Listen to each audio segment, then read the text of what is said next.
आप देख रहे हैं SY लाइव न्यूज। ठाणे पिछले कुछ सालों में इलेक्ट्रॉनिक वाहनों की संख्या में तेजी से इजाफा हुआ है।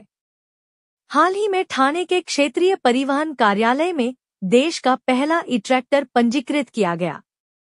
इस अवसर पर परिवहन मंत्री प्रताप सरनाईक ने कहा कि पर्यावरण के अनुकूल और पैसे बचाने वाले ई-ट्रैक्टर कृषि क्षेत्र में क्रांति लाएंगे।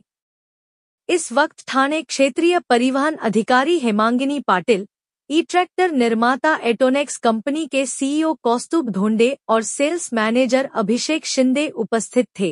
इस अवसर पर परिवहन मंत्री प्रताप सरनाईक ने कहा कि सरकार की नीति है कि 2030 तक सड़क पर कुल वाहनों की संख्या का 20 से 30% इलेक्ट्रिक होना चाहिए।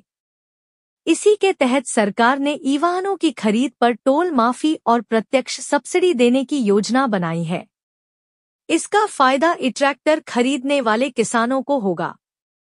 साथ ही स्वर्गीय अन्नासाहेब पाटिल आर्थिक विकास महामंडल के माध्यम से ई-ट्रैक्टर खरीदने के लिए उन्हें ब्याज मुक्त कर्ज उपलब्ध कराया जा सकता है।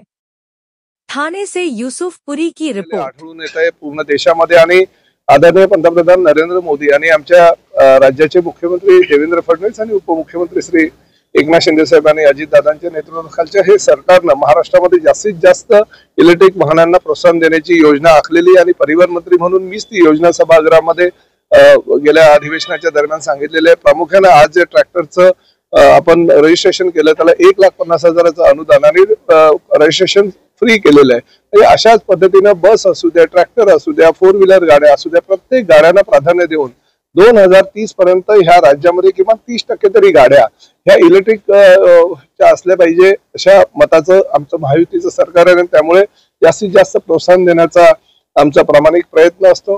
राज्य शासनाच्या माध्यमातून विविध उपाययोजना करून ह्या महाराष्ट्रामध्ये जास्तीत जास्त इलेक्ट्रिक वाहनं कशी येतील आणि जुनी जी डिझेलची किंवा इतर जी पेट्रोलची वाहनं आहेत ती पण इलेक्ट्रिक च्या माध्यमातून कसं त्याचं रूपांतर करता येईल ह्यासाठी सुद्धा आम्ही प्रोत्साहन देतोय आणि निश्चितपणे त्याला यश अण्णासाहेब आर्थिक विकास महामंडळाची कारण शेतकऱ्यांनी घेतलेल्या कर्जावर 1 रुपया सुद्धा व्याज न घेण्याचं धोरण अण्णासाहेब पाटील आर्थिक विकास मंडळाने केलेलं आहे।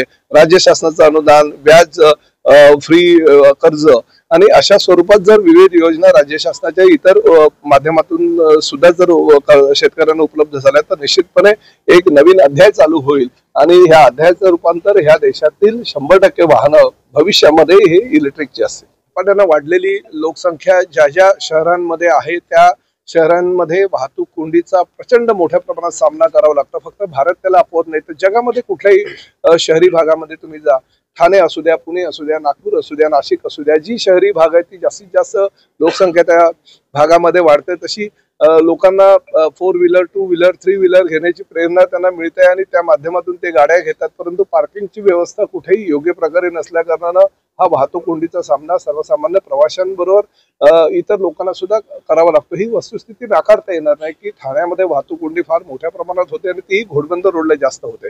पण घोडबंदर रोडचं रुंदीकरण ज्या पद्धतीनं शिंदे साहेबांचे मुख्यमंत्री असताना आम्ही सर्व्हिस रोड मर्ज केला तर 6 महिन्यामध्ये ते काम पूर्ण झाल्यानंतर ती वाहतूक कोंडी टळेल असं आमचं 100% आम्हाला खात्री आहे। आणि त्याचबरोबर गायमुख ते फाउंटन पर्यंत आम्ही 30 मीटर असलेला रस्ता 60 मीटर पुढे करतोय।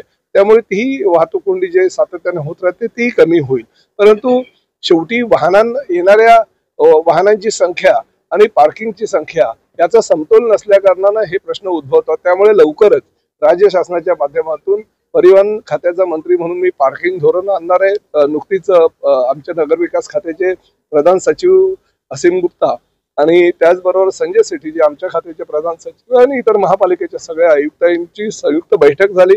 6 महिन्यामध्ये या संदर्भातला अहवाल आम्हाला प्राप्त होईल आणि पुढील वर्षापासून या महाराष्ट्रामध्ये पार्किंग धोरणाची आम्ही अंमलबजावणी करणार आहे आणि महापालिकेचं कर्तव्य असणार आहे की ज्यांनी गाड्या घेतल्या त्यांचं जर स्वतःची पार्किंगची व्यवस्था नसेल तर महापालिकेने त्यांना पार्किंग उपलब्ध करून द्यावं अशा प्रकारचं ते धोरण असेल आणि त्यामुळे वाहतूक कोंडीची जी समस्या ती फार मोठ्या प्रमाणात